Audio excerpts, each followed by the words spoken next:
Robert, si Kati. Andiyan sa loob.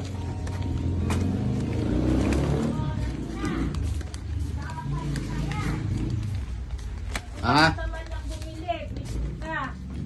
Kakainis ka na para kayo may katulong dito. Pag kayo linayasan ko, kawawa kayo ni Edith, bisip kayo. Para kayo may katulong. yung ba ginagawa mo kasi? Eh di ganito, katulang nyo. Bumili ka ng ulam doon. Ano bang ulam gusto mo? Oh, bibili ka ba? Wala pang ano. Doon na lang tayo sa Eric Alicious kumain. Ang ina mo. Gago ka pa ng mukha mo. Ito magbabayad. Sagot ko nga. Kailan?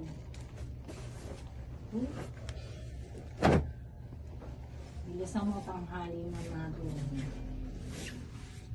Baka man lang may gumamit. Ito na nga, happy Valentine's na nga.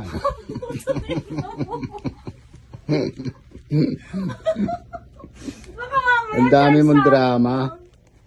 Paano birthday ko? Wala man lang. Tapos, ang Siyempre. ina mo, baka mamaya charge sa akin yan, ha?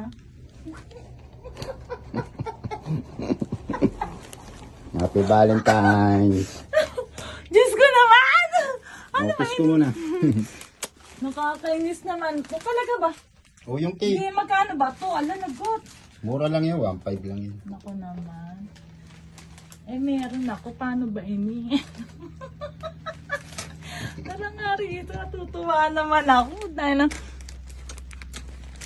Sige na. Mang Bert, may ganito ka ba? Ay, Diyos ko. Ayun, patayin mo na yan.